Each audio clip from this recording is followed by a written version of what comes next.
Hi, fourth graders. Welcome back to Because of Winn, Dixie. Today we're reading the last chapter for the week, which is chapter 10. I told Gloria Dump everything. I told her how me and the preacher had just moved to Naomi and how I had to leave all my friends behind.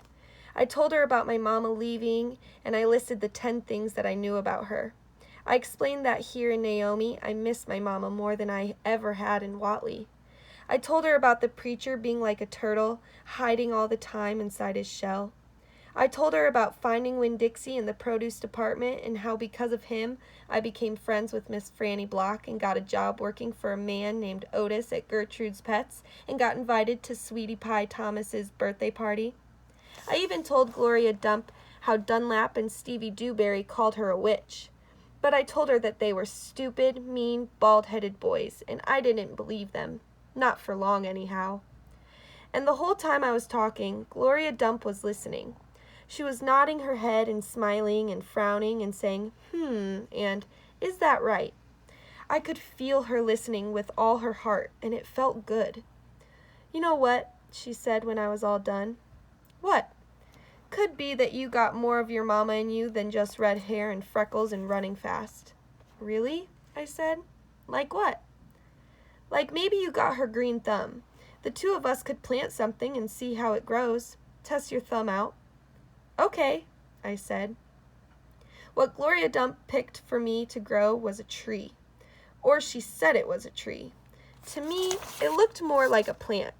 She had me dig a hole for it and put it in the ground and pat the dirt around it tight like it was a baby and I was tucking it into bed. What kind of tree is it? I asked Gloria Dump. It's a wait-and-see tree, she said. What's that mean? It means you gotta wait for it to grow up before you know what it is. Can I come back and see it tomorrow? I asked.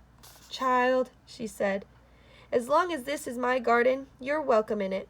But that tree ain't going to have changed much by tomorrow. But I want to see you too, I said. Said Gloria Dump. I ain't going nowhere. I be right here. I woke Winn-Dixie up then. He had peanut butter in his whiskers, and he kept yawning and stretching. He licked Gloria Dump's hand before we left, and I thanked her. That night, when the preacher was tucking me into bed, I told him how I got a job at Gertrude's Pets, and I told him all about making friends with Miss Franny Block and getting invited to Sweetie Pie's party, and I told him about meeting Gloria Dump.